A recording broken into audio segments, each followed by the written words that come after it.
யூதர்கள் யார்? யூதர்கள் ஏன் உலகத்திலிருந்து வெறுக்கப்பட்டார்கள்?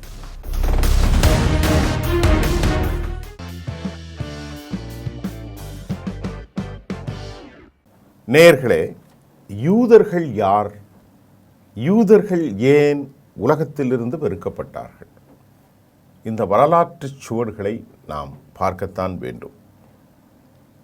ஜெர்மனியில் அவர்கள் ஒரு ஹோலோஸ்டிக்ஸ் படுகொலைக்கு உட்படுத்தப்பட்டார்கள் என்று சொன்னாலும், காலம் காலமாக ஒரு சமூகம் 4000 ஆண்டுகள் மோசே காலத்திலிருந்து இன்று வரை அடிமைத்துவத்தையும் சித்திரவதைகளையும் சிரமங்களையும் அவர்கள் அனுபவித்து வருவதின் பின்னணி என்ன? இப்போ நம்ம பார்க்க போகிறோம்.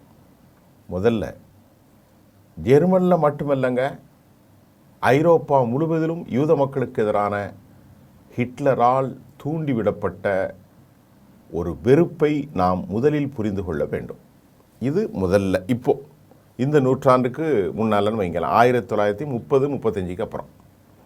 இதை கொஞ்சம் நாம் மேலே போய் விவிலியத்தில் என்ன சொல்லப்பட்டிருக்கிறது, அதாவது பைபிளில் விவிலிய காலங்களில் அதை கொஞ்சம் பார்ப்போம். யூத மக்களின் வரலாற்றின் பெரும்பகுதியை கிறிஸ்தவ இன்றைய நூல்களின் பழைய ஏற்பாட்டில் நம்ம பார்க்குறோம். அதில் யூதர்கள் தேர்ந்தெடுக்கப்பட்ட மக்கள் என்று நாம் அறிகிறோம். அது என்ன தேர்ந்தெடுக்கப்பட்ட மக்கள்? கடவுளோடு அவர்கள் செய்து கொண்ட உடன்படிக்கையின் மூலம் அவர்கள் கடவுளின் ராஜ்யத்தின் மக்களாகவும் சாதிகளாகவும் புறசாதி மக்களை விட விசேட அந்தஸ்து கொண்டவர்களாகவும் அவர்கள் தேர்ந்தெடுக்கப்பட்டார்கள். அவர்கள் அவருடைய சட்டங்களுக்கு கீழ்ப்படிவார்கள். இப்படி நாடு கடத்தப்பட்ட பிறகு யூத மக்கள் மோசஸ் மீண்டும் இஸ்ரேலுக்கு வழி நடத்தப்பட்டார்கள். கிறிஸ்து பிறப்பதற்கு 1100 ஆண்டுகளுக்கு முன்னாலே ஆயுத பலத்தால் அவர்கள் தமக்கென ஒரு நிலத்தை அப்போதே உருவாக்கியிருக்கிறார்கள். ரோமானியர்கள், ஜெர்மானியர்கள் எல்லாம் அப்போதே பாருங்கள், ரோம எம்பரர்கள் மத்திய கிழக்கு மற்றும் யூதயாவை கைப்பற்றி அவற்றின் ரோமானிய பேரரசின் ஒரு பகுதியாகவே மாற்றி போயிட்டாங்க. எதை? இன்னைக்கு இருக்கக்கூடிய பலஸ்தீனத்தை, காசாவை எல்லாம் சேர்ந்துதான் அன்றைக்கு கானான். புதிய ஏற்பாட்டிலிருந்து ரோமானியர்கள் யூதயாவை எவ்வாறு ஆட்சி செய்தார்கள் என்பதை கிறிஸ்தவர்கள் அறிந்து கொள்கிறார்கள். ரோம் வருகிறது எந்த பக்கத்தில்? இந்த பக்கத்தில். யாருக்கு? இன்னும் பழைய ஏற்பாட்டின்படி பிராமிஸ்ட் லேண்டுக்கு ரோமானியர்களுடைய யூதேயாவை எப்படி ஆட்சி செய்தார்கள். அடுத்து பிலாத்துவின் கட்டளைகளின் பேரிலும் சிலுவையில் அறையுங்கள் என்று யூதர்களின் கூக்குரலுக்கு மத்தியில் அவர்கள் ஜீசஸ் கிறிஸ்டை மரண தண்டனைக்கு உள்ளாக்கப்பட்டதாக கிறிஸ்தவர்களும் கிறிஸ்தவ வேதாகமும் அதை ஒப்புக்கொள்கிறது. இப்போ இங்கே ஒரு சிக்கல். அதற்கு முன்பு ஒரே கடவுளை கொண்ட யூதர்களை, யாஹூன்னு சொல்கிறோம் இல்லையா, ஒரே கடவுளை கொண்ட யூதர்களை பல சிலை வழிபாட்டை கொண்ட ரோமர்கள் மிகப்பெரிய தொல்லை தரும் மக்களாக அந்த காலத்தில் நம்பினார்கள். ரோமானியர்கள் எப்போதும் யூதர்களின் கடவுளை மதித்த போதிலும் அவர்கள் தங்கள் கோவில்களில் ரோமானிய கடவுள்களை வணங்குவதற்கு யூதர்கள் அனுமதிப்பதில்லை. கலவரம் வெடித்த நிலையில் அந்த காலத்தில் ரோமர்கள் அந்த குழப்பங்களை யூதர்களுக்கு எதிராக அந்த காலத்திலே ஒரு பெரும் ஜெனோசைடை ரோமானியர்கள் ஈவிரக்கமண்டி செய்ததாகவும், யூத மக்கள் ரோமானிய பேரரசு முழுவதும் மற்றும் அதற்கு அப்பாலும் சிதறடிக்கப்பட்ட போதிலும் அவர்கள் தப்பி பிழைத்தார்கள். அதற்கு காரணத்தை நாம் புரிந்து கொண்டால் அதை தொடர்ந்து நடந்த துன்புறுத்தல்கள், யூதர்களுக்கு எதிரான துன்புறுத்தல்களையும் நாம் புரிந்து கொள்ள முடிகின்றது. ரோம் எம்பரர் பற்றி இப்போ நான் உங்களுக்கு சொல்லிகிட்டு இருக்கேன்.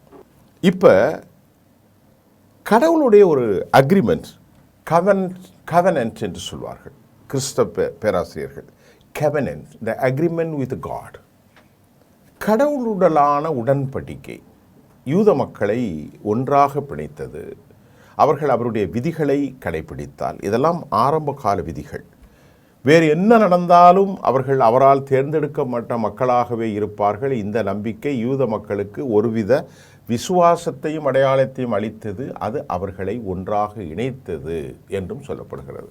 ஆனால் அதே சமயம் அவர்கள் மற்ற கலாச்சாரங்களிலிருந்து அந்நியப்படுத்தப்பட செய்தது.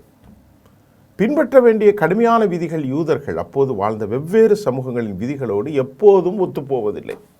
தனித்தே தான் இருந்தாங்க யூதர்கள். எந்த கடவுள் கொள்கையும் எல்லாம் ஒன்று அப்படிங்கிற விவகாரம்லாம் அவங்ககிட்ட கிடையாது. நாங்கள் கடவுளுடைய சமூகம். We belongs to God. எங்களுக்குள்ள ஒரு கவெனன்ட் இருக்கிறது வித் லார்ட்ஸ். நாங்கள் விசேடமான மனிதர்கள், மற்றவர்களுக்கும் எங்களுக்கும் எந்த சம்பந்தமும் இல்லை என அவர்கள் தனித்தே நின்றார்கள். அவர்கள் தங்கள் சொந்த சட்டங்களை கடைபிடிப்பதை எளிதாக்குவதற்காக முடிந்தவரை வெளிச்சமூகத்துடனான தங்கள் தொடர்பை மிக மிக மிக மிக குறைச்சிட்டாங்க. எப்போதும் அவர்களோடு இல்லை, எல்லா மக்களோடும் எந்த சமூகத்தோடும் இல்லை. தங்களை தனிமைப்படுத்திக் கொள்வதை யூத மக்களின் உயிர் வாழ்வதற்காக முக்கிய வழியாக இருந்தது. ஆனால் அதுவே அவர்களை துன்பப்படுத்துவதற்கும் காரணமாக அமைந்தது. வெளிப்படையாக தெரிந்த அந்நியர்களாக அவர்கள் ஒதுங்கி இருப்பதாலும் விசித்திரமானவர்களாகவும் அந்நியமானவர்களாகவும் ஏன் தீயவர்களாகவும் கூட கருதப்பட்டார்கள். எல்லா சமூகமும் அவங்களை வெறுக்கிறாங்க. ஏன்னா யாரோடையும் அவர்கள் சேரப்போவதில்லை. கிறிஸ்தவர்களோடும் சேரவில்லை. ஐரோப்பாவில் இஸ்லாமியவர்களோடும் தற்போது போர். ஆக கிறிஸ்தவ அல்லது இஸ்லாமிய மதங்களைப் போல் யூத மதமும் மதமாற்றத்தை அடிப்படையாக கொண்டிருந்தால் அது மற்ற சமூகங்களுக்கு நேரடியாக அச்சுறுத்தாக ஒருபோதும் இருந்திருக்காது. யூத மதம் ஒன்று வெற்றி பெற்றிருக்கும் அல்லது தோற்கப்பட்டிருக்கும். ஆனால் அவ்வாறு எதுவும் நடக்கவில்லை. மதமாற்றமே யூதத்தில் கிடையாது. அது யூதர்கள் யூதராகத்தான் இருப்பார்கள், வேறு யாரையும் சேர்க்க மாட்டார்கள். ஆனால் கிறிஸ்தவர்களில் பல சமூகம் புற சமூகங்கள் கிறிஸ்தவத்தை ஏற்றுக்கொண்டார்கள். ஆகவே யூதர்கள் மதமாற்றம் செய்பவர்களை மிகவும் தயக்கத்துடனே தங்கள் மதத்தில் ஏற்றுக்கொண்டார்கள். 1-2 பேர் இருந்திருப்பாங்க. வெளியாட்களாக இருப்பது ஒரு மோசமான விஷயமாக இருந்தது. ஆனால் அதிகாரம் பெற்றிருப்பது அவர்கள் வாழ்ந்த சமூகங்களில் உயர் மட்டத்தினருக்கு ஒரு அச்சுறுத்தலாக விளங்கியது. யாரையுமே அவங்க சேர்க்கல, தனித்தே தான் இருந்தாங்க. அதுவும் அதிக விரோதிகளாக கிறிஸ்தவர்களை கண்டார்கள். இப்போதுதான் இஸ்லாமியர்கள், அந்த காலத்தில் ரோமர்கள் தான். கிறிஸ்தவ மதத்தின் ஆரம்ப நாட்களில் இறைவனின் வார்த்தை மக்களுக்கு அவர்களின் குருக்களால் வழங்கப்பட்டது. வாசிக்க தெரிந்த ஒரு குழுவாக அவர்கள் மட்டும்தான் இருந்தார்கள். அதாவது விவிலியம். அதற்கு மாறாக யூத ஆண்கள் அனைவரும் தோராவை படித்தார்கள். அதைத்தான் இஸ்லாம் தௌராத் என்று சொல்கிறது, கிறிஸ்தவம் தோரா. அதன் உள்ளடக்கங்களை பற்றி வாதிக்கவும் எழுத்தறிவும் பெற வேண்டியிருந்தது. 2 காரணங்கள் முக்கியங்க. ஒன்று வாசிக்கும் திறன், ரிசைட். இது இருண்ட காலத்திலும் இடைக்காலத்திலும் அரிதாக இருந்தது. இது முதல்ல வாசிப்பது கல்வி. இரண்டாவது வாசிக்கப்பட்டதை கண்மூடித்தனமாக ஏற்றுக்கொள்ளாமல் குறுக்கிட்டு வாதிப்பது இதன் பொருள். அதாவது டிஸ்கஷன். யூத மக்கள் விவாத கலையும் அறிவுத்தேலையும் கியூரியாசிட்டி ஊக்குவித்த ஒரு எழுத்தறிவு பெற்ற சமூகமாக அப்போதே இருந்திருக்கிறாங்க. விவிலியத்தை குறித்து அதிகம் அதிகம் அதிகம் விவாதித்திருக்கிறார்கள். யூதர்களில் பாருங்க, பெரிய மருத்துவர்கள், வழக்கறிஞர்கள், ஃபினான்ஷியல் செக்டோரியல் ஆலோசகர்கள், வங்கியாளர்கள் உள்ளிட்ட சமூகத்தின் தொழில்முறை வர்க்கங்கள் யூத மக்கள் வழங்கியதில் ஆச்சரியமில்லை. நவீன காலத்தில் முந்தைய சமூகங்களிலும் செல்வம் என்பது நிலமும் அதன் உரிமையும். அந்த காலத்தில் கால்நடைகளும் நில உரிமையாளர்கள் வேலை செய்யவில்லை. ஏனெனில் அவர்கள் ஆட்சி செய்ததுடன் படை வீரர்களாகவும் போரிட்டார்கள். யூதர்களுக்கு நிலம் கிடையாது. மேலும் அவர்கள் வாழ்ந்த சமூகங்களால் நிலம் சொந்தமாக வைத்திருப்பதற்கு அடிக்கடி தடை விதிக்கப்பட்டது. எப்போ? அசிரியர்களின் காலத்திலும் ரோமர்களின் காலத்திலும். நல்லா கவனிங்க. அவர்களுக்கு அந்த காலத்திலே நிலம் இல்லை. ஆயினும் நில உடைமை வர்க்கத்தினர் விரும்பிய, ஆனால் தாங்களாகவே பெற விரும்பிய திறன்கள், ஸ்கில்டு பேஸ்ட் நாலேஜ் அவர்கள்ட்ட இருந்தது. ஆளும் வர்க்கத்தினிடம் தொழிலாளர்கள் மற்றும் பீரங்கி திணிகள் ஏராளமாக இருந்தன. அவர்கள் மருத்துவர்கள் ரொம்ப கொஞ்சம் தான் இருந்தாலும் யூதர்கள் அப்படி இல்லை. யூதர்களுக்கு அவர்களின் சேவைகளுக்கு பணமாக மற்றவர்கள் கொடுத்தார்கள். அவர்களுக்கு நிலத்தை கொடுக்கல, அவர்களுடைய அறிவை பயன்படுத்தினார்கள், உழைப்பை பயன்படுத்தினார்கள். அந்த பணத்தை கொண்டுதான் யூதர்கள் பெரும்பாலும் நிலம் வாங்க முடியவில்லை. எல்லாம் அந்த சட்டத்திட்டம் அப்படி இருந்துச்சு. அதனால் கடன் வழங்கும் நிறுவனங்களையும் வங்கிகளையும் நடத்துவதற்கு தேவையான மூலதனம் அவர்களிடத்தில் தேங்கியது. இந்த காரணிகளால் கிறிஸ்தவர்கள் வட்டி தடையும் சேர்ந்து யூதர்கள் தாங்கள் தத்தெடுத்து கொண்ட வங்கியாளர்களாக செயல்பட வேண்டிய கட்டாயத்தை அடிக்கடி சந்தித்தனர். அதாவது வட்டி கிறிஸ்தவர்களுக்கு தடை, இஸ்லாமியர்களுக்கும் தடை. வட்டி இப்பொழுது வாங்குகிறார்கள், ஆனால் வட்டி வாங்கக்கூடாது என்பதுதான் கிறிஸ்தவ மதம். ஆனால் யூதர்களுக்கு ஆண்டவர் கட்டளை அதுவாக இருந்தாலும் அவர்கள் வட்டி தொழிலில் செழித்தார்கள். கந்து வட்டி இன்னைக்கு நடக்கல. இதெல்லாம் ஐரோப்பா கிறிஸ்தவர்களுக்கு யூதர்களின் மீது ஒரு வெறுப்பை ஏற்படுத்தியது. இயேசுவை கொலை செய்த வெறுப்பு இல்லையா, கந்துவட்டி கலாச்சாரம், வட்டி தொழில், இதையெல்லாம் ஐரோப்பிய கிறிஸ்தவர்களுக்கு இவர்களின் மீது ஒரு பெரும் வெறுப்பை ஏற்படுத்தியது மட்டுமல்லாமல் அவர்கள் தங்கள் வாழ்ந்த பகுதியின் பூர்வீக மக்களிடமிருந்து தங்களை துண்டித்து கொண்டார்கள் என்பதையும் காணலாம். யாரு? யூதர்கள். யாரோடையும் சேரமாட்டான், தனிச்சே தான் இருப்பான். வட்டி தொழில், பெரும் செல்வம். இது ஐரோப்பாவில் வாழும் கிறிஸ்தவர்களுக்கு இவர்கள் மீது பெரும் வெறுப்பை ஏற்படுத்தியது. ஏனால் கிறிஸ்தவ தேவாலய வேதாகமத்தின் கருத்துப்படி உண்மையான கிறிஸ்தவன் குடிகாரனாகவோ விபச்சாரியாகவோ வட்டி வாங்குவனாக இல்லை. இஸ்லாமும் அப்படித்தான் சொல்லு. அதனால் மூல வேதங்கள் ஒன்று தான். இப்படி அவர்கள் பலவேறு நம்பிக்கையில் இருந்தது. யூதர்களுக்கு அதிகாரத்தை வட்டியின் மூலம் கிடைத்தது, பணம் சம்பாதித்தார்கள். அந்த அதிகாரம் தவறாக பயன்படுத்தக்கூடியதாகவோ அல்லது யூரோப் மற்றும் பல மக்களை உள்ளூர் மக்களுக்கு அச்சுறுத்தலாகவோ தோண்டியக்கூடியதாகவோ இருந்தது. இருப்பினும் அந்த அதிகாரம் யூத சமூகத்திற்கு ஏற்படக்கூடிய துன்புறுத்தல்களுக்கு எதிராக ஒரு பாதுகாப்பாகவும் இருந்தது. இன்னைக்கு தான் அதுதான் நடக்குது. நம்ம சொன்னது யூதர்கள் எங்கே போனாலும் பிரச்சனை, கிறிஸ்தவர்களோட பிரச்சனை, ரோமர்களோட இஸ்லாமியர்களோட பிரச்சனை, நாஜிக்களோடு பிரச்சனை, அது உங்களுக்கு தெரியும். யூதர்களிடம் பணமும் அதிகாரமும் இருந்ததோடு அறிவும் இருந்தது. மக்கள் அல்லது கருத்துக்களின் நடமாட்டம் அவங்கள்ட்ட ரொம்ப குறைவாக இருந்த காலத்தில் யூதர்கள், மறுபடியும் சொல்கிறேன், எல்லோரையும் விட தனித்துவமாகவே வாழ்ந்தார்கள். அறியப்பட்ட இந்த உலகத்தில் யூத குடியேற்றங்கள் இருந்தன. யூத சமூகங்கள் எல்லாவற்றிலும் யூத மக்களின் உள்ளூர் மக்களின் மொழியையும் அவர்கள் அறிவு ஞானத்தையும் கற்றுக்கொண்டார்கள். எங்கே போனாலும் அவர்கள் அந்த மக்களுடைய அறிவை பெற்றுக்கொண்டார்கள், அவருடைய கலாச்சாரத்தை, அவருடைய மொழியை கற்றுக்கொள்வார்கள். ஆனால் இவர்கள் யாரையும் சேர்க்க மாட்டார்கள், இது தனிச்சே தான் இருப்பாங்க. இந்த கலாச்சார பின்னணி கொண்ட மொழி அறிவு அவர்கள் பயணங்கள் மூலமாக, யூதர்கள் படிக்கக்கூடிய புத்தகங்கள் மூலமாக யூத மக்களிடையே பரவியது, கருத்துக்கள் பரவியது. அவை யூத சமூகத்திற்குள்ளேயே தங்கிவிட்டன. ஒரு யூத மருத்துவர் உதாரணத்திற்கு சொல்கிறேன், சிரியாவிலிருந்து பெற்ற அறிவை கொண்டு ஸ்காட்லாந்தில் ஒரு நோயாளியை குணப்படுத்தக்கூடும். ஸ்காட் எங்கே இருக்குது? இங்கிலாந்தில். இருப்பினும் மீண்டும் ஒரு ஆபத்து என்னவென்றால், சிரியாவில் பொது அறிவாக கருதப்படுவது ஸ்காட்லாந்தில் மாந்திரிகம் என்று உணரப்படலாம். யூத மக்களுக்கு எதிரான முதல் துன்புறுத்தல்கள் மத ரீதியாகத்தான் இருந்தன. முதலாவது என்ன கஷ்டத்தை கொடுத்தது யாரு? அவர்கள் இயேசுவை பின்பற்றாத அல்லாது நம்பாத கிறிஸ்துவத்தின் கொலையாளிகள் மற்றும் மாந்திரிக வழிபாட்டாளர்கள் என்று முத்திரை குத்தப்பட்டார்கள். கிறிஸ்தவத்திற்கும் அவர்களுக்கும் பெரிய வெறுப்பு. இயேசுவை அவர்கள் மோசமான தாயாக சொன்னார்கள். இயேசுவை அவர்கள் ஏற்றுக்கொள்ள மறுத்தார்கள். உள்ளூர் மக்களிடையே ரொம்ப வெறுப்பு. பல்வேறு சமூகங்களின் தலைவர்கள் அந்த வெறுப்பை தூண்டினார்கள். யாருக்கு எதிராக? யூதர்களுக்கு எதிராக. இப்படி பல்வேறு காரணங்கள் பலதரப்பட்டதாக இருந்தாலும் இந்த முக்கிய தலைவர்களில் தீவிர மதப்பற்றுள்ள ஒரு கிறிஸ்தவ சிறுசபை தலைவர் ஒரு யூத பணக்காரிடத்தில் கடன் வாங்கியிருந்தார். அவர் ஒரு மாவீரன். அப்படிப்பட்ட ஒரு சூழ்நிலையில் அவருடைய பதவியை பறித்த ஆலோசகரும் அங்கே இருந்தார்கள்.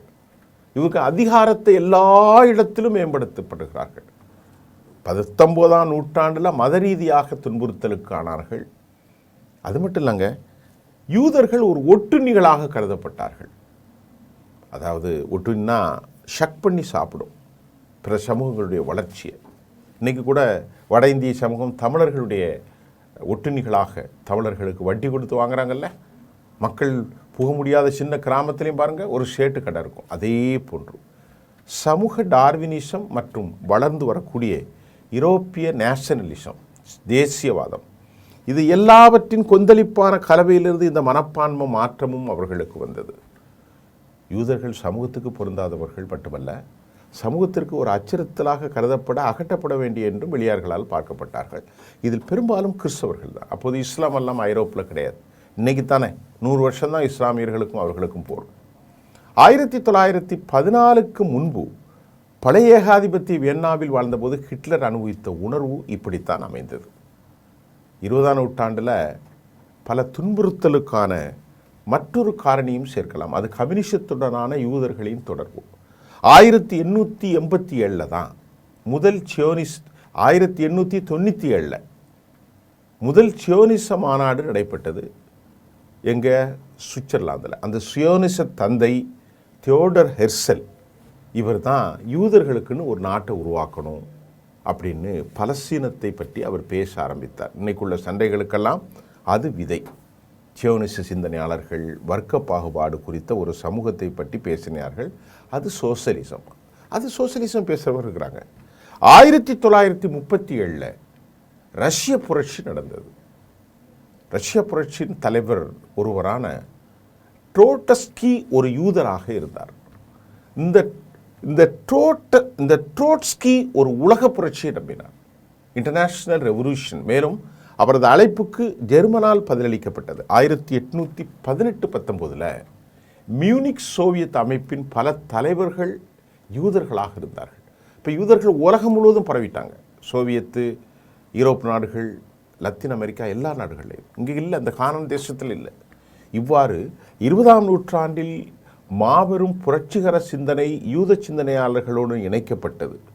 இந்த நேரத்தில் தான் நாஜி ஜெர்மனியில் சமூக டார்வினிசம், கம்யூனிசம், சோசலிசம் மற்றும் போர் வேட்டைகளை குறித்து கலந்தாயப்பட்டு 1920களிலிருந்து 40 வரை ஹிட்லர் தூண்டிவிடப்பட்ட ஒரு உருவாக யூத வெறுப்பு உருவாகி, யூத எதிர்ப்பு ஹிட்லரின் உருவாக்கம் அல்ல, அதுக்கு முன்னாடியே 2000 ஆண்டுகளுக்கு மேலாக யூரோப் சமூகத்தின் ஒரு பகுதியாக யூரோப்பிய கிறிஸ்தவர்களால் அந்த பிராந்தியம் முழுவதுமாக யூத வெறுப்பு உருவாக்கப்பட்டது. ரோமானியர்களால் யூதர்கள் தங்கள் தாயகத்திலிருந்து வெளிவந்த போதும் யூத மதம் அதை பேணி பாதுகாக்கும் முயற்சியுமே ஒரு குழுவாக அவர்கள் நிலைத்திருப்பதற்கு முக்கிய காரணமாக அமைந்தது. எப்போதுமே ஒரு குழுவாக தான் இருப்பாங்க. ஆனால் அதிகாரம் கொண்ட எளிதில் அடையாளம் காணக்கூடிய ஒரு குழுவாக அவர்கள் இருந்ததால் அவர்கள் தங்களை ஏற்றுக்கொண்ட பல சமூகங்களுக்கு அச்சுறுத்தலாக தோன்றினார்கள். துரதிர்ஷ்டவசமாக இது ஒன்று இனப்படுகொலை, வரலாற்றில் நடந்த ஒரு இனப்படுகொலை அல்ல. யூதர்களை இனப்படுகொலை என்பது கம்போடியா, ருவாண்டோ, போஸ்னியா, டார்பூர் ஆகிய நாடுகளில் லட்சக்கணக்கான மக்கள் அவர்களின் இன அடையாளத்திற்காகவே கொல்லப்பட்டார்கள். நல்லா கவனிங்க, இது பேர் தான் என்னது? ஜெனோசைட். ஆனால் ஜெர்மானியர்கள் நாஜிக்களை நோக்கி வந்ததற்கான காரணம், மாற்றம் குறித்து நாஜி கொடுத்த நம்பிக்கை, நாஜிக்கள் இனவெறிகளாகும், ஆரிய இனவெறி. தங்கள் இனம் ஆரிய இனம், இந்த உலகத்திலே ஆரியர்களை விட யாரும் இல்லை என அவர்கள் நம்பினார்கள். யூதர்கள் மீது வெறுப்பை கொண்டு வந்தது. அதே போன்று ஜெர்மானியர்களாக இருப்பவர்களே உயர்ந்த ஆரியர்கள் என கூறினார்கள் நாஜிக்கள். மேலும் யூதர்கள், யூதர்களை மட்டும் அவங்க கொள்ளல, ரோம ஜிப்சிக்கள், கற்பனைத்தவர்கள் மற்றும் இதர இனங்களைச் சேர்ந்த மக்கள் அனைவரும் ஆரியர்களுக்கு கீழானவர்கள் என்று அவர்கள் நம்பினார்கள். ஒரு பெரிய டிஸ்கிரிமினேஷன் யூதர்களின் வாழ்வில் முறை முதலில் பார்க்கிறோம். யூதர்களை ஏற்கனவே நான் பேசினது தாண்டி யூதர்கள் மற்ற இனத்தோடு நான் ஏற்கனவே சொன்னதான், எப்போதும் அவர்கள் கலக்கவே மாட்டாங்க. உலகத்தில் மிக உயர்ந்த எண்ணம் கொண்டவர்கள் பிற இனத்தவர்களின் கலப்பை, அவர்கள் பிரசாதிகளின் கலப்பை ஏற்றுக்கொள்வதில்லை. பிரசாதிகளை சொல்லலாம், இன்றைக்கி இந்தியாவில் கூட அப்படி தான். தாங்கள் தனி சாதி தான் இருப்பாங்க, தனி சாதி. தாங்கள் தான் இந்த மதத்தின் அங்கீகாரம், தாங்கள் தான் அர்ச்சனை செய்ய வேண்டும், தாங்கள் தான் வேதத்தை படிக்க வேண்டும். இப்படிப்பட்டவர்கள் தான் யூதர்கள். அவங்க அதிபுத்திசாலித்தனர்கள், கல்வி திறமை மேம்பட்டது. உலகின் அதிகமான நொபெல் பரிசு வாங்கிய இனமும் கூட யூதர்கள் தான். நம்ம கைகளில் இன்றைக்கி கூட கரைப்படாமல் அடுத்தவரின் உழைப்பின் மூலம் இன்றைக்கி பணத்தை சம்பாதிக்கும் திறன் பெற்றவர்களாக பலர் இருக்கிறார்கள். எந்த துறையிலும் தம் அறிவாற்றல் ஆதிக்கம் செலுத்தும் மேல்மட்டத்தில் இருக்கும் ஒரு யூதன் சடசடவென்று தன் ஆட்களை மேலே கொண்டு வந்துடுவாங்க. ஒரு யூத ஒரு இடத்துல இருந்தால் பல யூதர்கள் உள்ளே வந்துடுவாங்க. தன் இனத்தவன் யாராக இருந்தாலும் உடனடியாக உதவும் கொண்டவன். ஏன்னா அவன் இனமே ரொம்ப சின்னதான், 1 கோடி தான் இருக்கான். அதுக்கு ஒரு உதாரணத்தை சொல்கிறாங்க. யூரோப் சமூகம் ஒரு ஊரில் முதல்ல ஒரு யூதம் குடும்பம் குடியேறும். அதுக்கு பிறகு கொஞ்சம் கொஞ்சமாக தன் இனத்தை சேர்ந்த குடியேற்றத்தை ஏற்படுத்தி அங்கு பெரும் காலனியை உருவாக்கி அந்த ஊரின் முக்கிய அதிகாரத்தில் தன்னை நிலைப்படுத்தி கொள்வான். இதெல்லாம் பார்க்குறான் ஹிட்லர் சிறுவனாக இருக்கிற காலங்களில். மேன்மக்கள் அனைவருமே யூதர்களாக தெரிந்தார்கள் ஹிட்லருடைய கண்களுக்கு.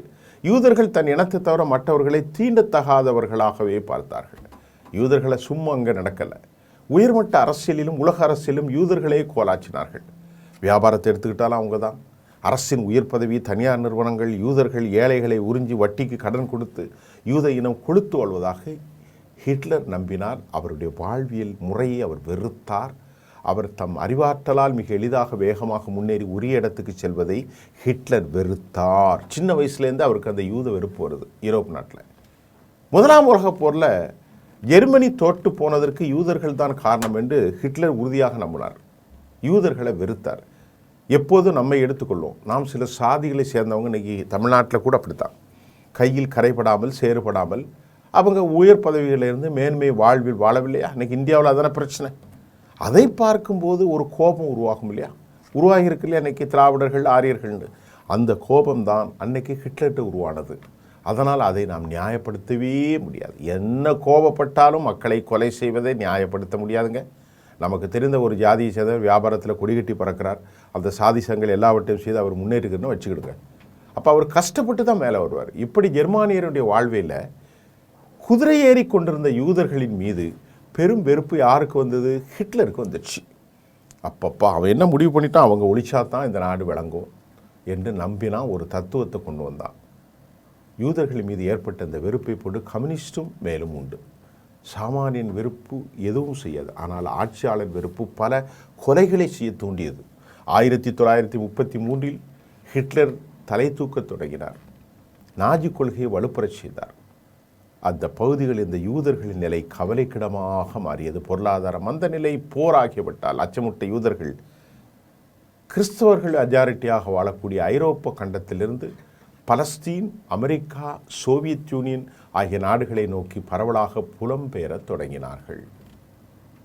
1939 2ஆம் உலகப் போர் ஆரம்பித்து 41 முடிஞ்சது. அந்த காலத்தில் தான் அடால்ஃப் ஹிட்லர் ஏறத்தாழ ஐரோப்பாவுடைய எல்லா பகுதிகளையும் கைப்பற்றியிருந்தாங்க. முக்கியமாக யூதர்கள் அதிக அளவில் வசிக்கக்கூடிய போலந்து, பிரான்ஸ் ஹிட்லர் கட்டுப்பாட்டில் வந்துச்சு. 1941 ஹிட்லர் அனைத்து யூத மக்களையும் அழிக்கணும்னு ஒரு மோசமான எண்ணத்தை உருவாக்கினான். 1939 2ஆம் உலகப் போர் ஆரம்பித்து நான் சொன்ன மாதிரி அந்த 41 ஏறத்தாழ ஐரோப்பாவுடைய எல்லாமே அவனுடைய கண்ட்ரோலில் வந்துச்சு.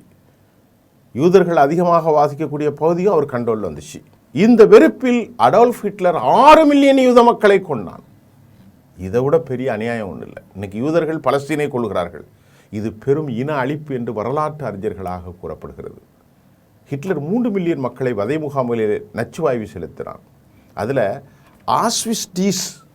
ஆஸ்விஸ்டீஸ் என்ற முகாமில் 1 மில்லியன் யூத மக்களை கொண்டான், 10 லட்சம் பேர். 1949 உலகப் போர் முடிவுக்கு வந்த பிறகு யூதர்களை அழைத்து இஸ்ரேலின் ஒரு புதிய நாட்டை உருவாக்கினார்கள் என்பது உங்களுக்கு இப்பொழுதோ தெரியும்.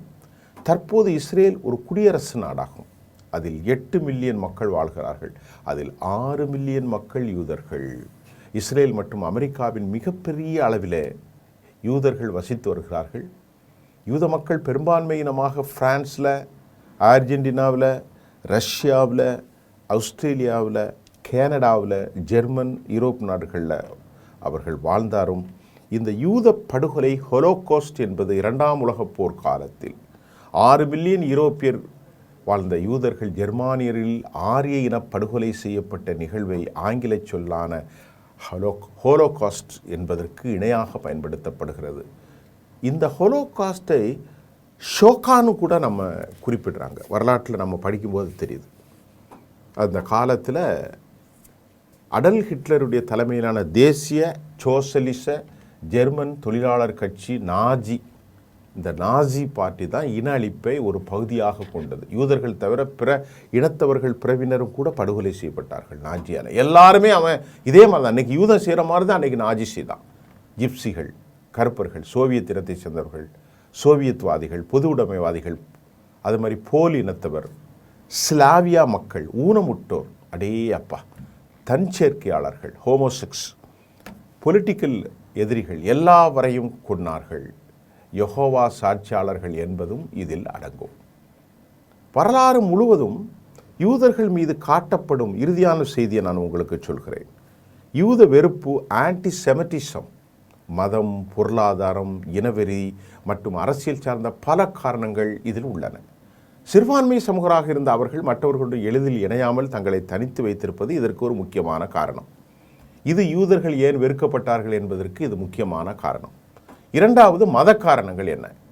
ஆரம்ப காலங்களில் இயேசு கிறிஸ்துவை யூதர்கள் தான் சிலுவையில் அறைந்தார்கள் என்ற தவறான நம்பிக்கையின் அடிப்படையில் கிறிஸ்தவர்களால் யூதர்கள் வெறுக்கப்பட்டார்கள், பெரிய அளவில் வெறுக்கப்பட்டார்கள். இன்னும் அந்த வெறுப்பு இருக்கிறது. அடுத்து, பொருளாதார பொறாமை. கிறிஸ்தவர்கள் வட்டிக்கு பணம் கொடுக்கும் தொழிலில் ஈடுபட மாட்டார்கள், மத கட்டுப்பாடுகள்.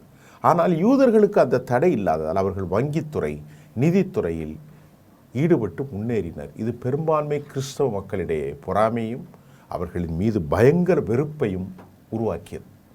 அந்நியர்களாக பார்க்கப்பட்டது பல நூற்றாண்டுகளாக பல்வேறு நாடுகளில் சிறுபான்மையினாக வாழ்ந்த யூதர்கள் தங்களுடைய கலாச்சாரம், தங்களுடைய மதம், தங்களுடைய நம்பிக்கை மாறாமல் அவர்கள் தனித்தே இருந்தது, மற்ற சமூகத்தோடு அவர்கள் ஒட்டாமல் இருந்தது. எல்லோருடைய வெறுப்பையும் அவர்கள் மீது வெளிநாட்டினர்களும் கூட நம்பகத்தன்மையற்றவர்களாக பார்க்கப்பட்டார்கள்.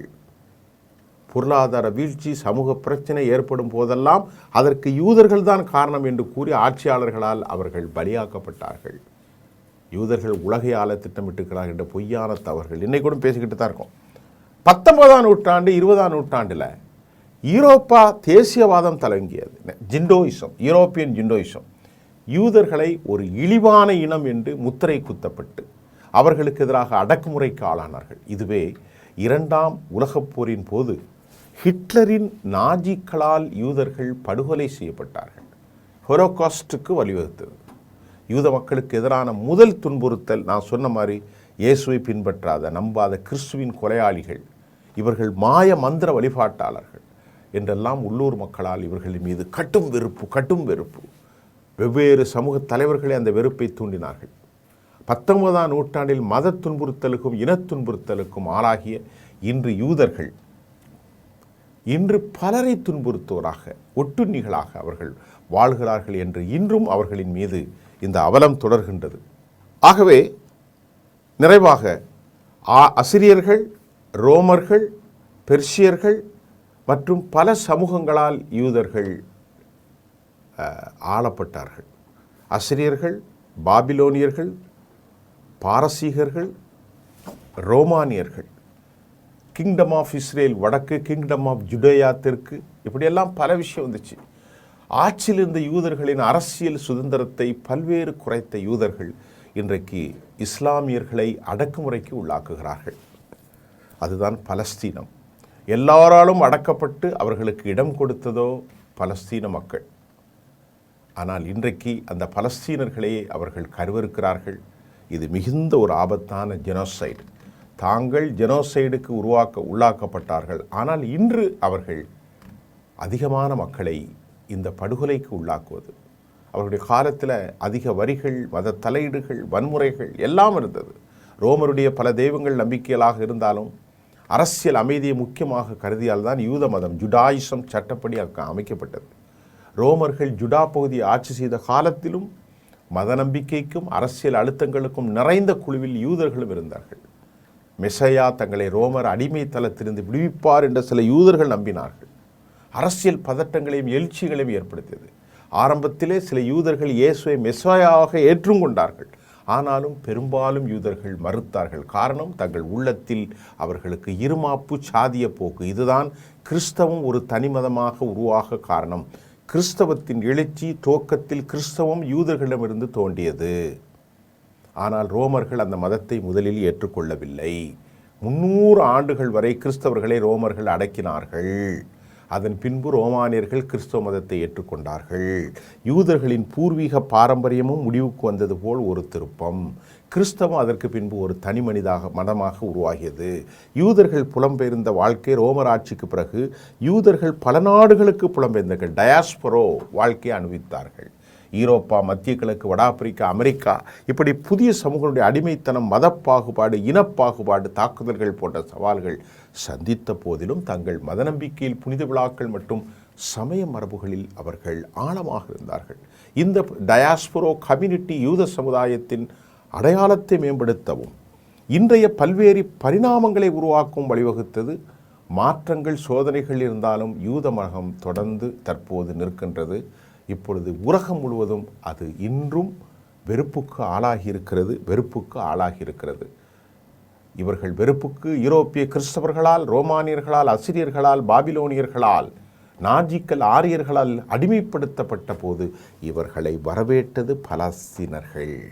வாருங்கள் என்ற அரபுகள் பாவம் இடத்தை கொடுத்தார்கள், உணவை கொடுத்தார்கள். இன்றைக்கு அவர்கள் தங்கள் உயிரை கொடுத்து கொண்டிருக்கிறார்கள் என்பதுதான் யூதர்களை பற்றிய ஹோலோகாஸ்ட். ஜெர்மானியர்கள், ஆரிய இனம், அசிரியர்கள், ரோமானியர்கள், மத்திய அமெரிக்கா, போலந்து, ரஷ்யா எல்லா நாடுகளிலும் அலைக்கழிக்கப்பட்ட இந்த சமூகம் இன்று பலஸ்தீனர்களை அலைக்கழித்து கொண்டு இருக்கிறது என்பதே இந்த வரலாற்று தொகுப்பாகும். நன்றி. மீண்டும் அடுத்த செய்தி சந்திப்போம்.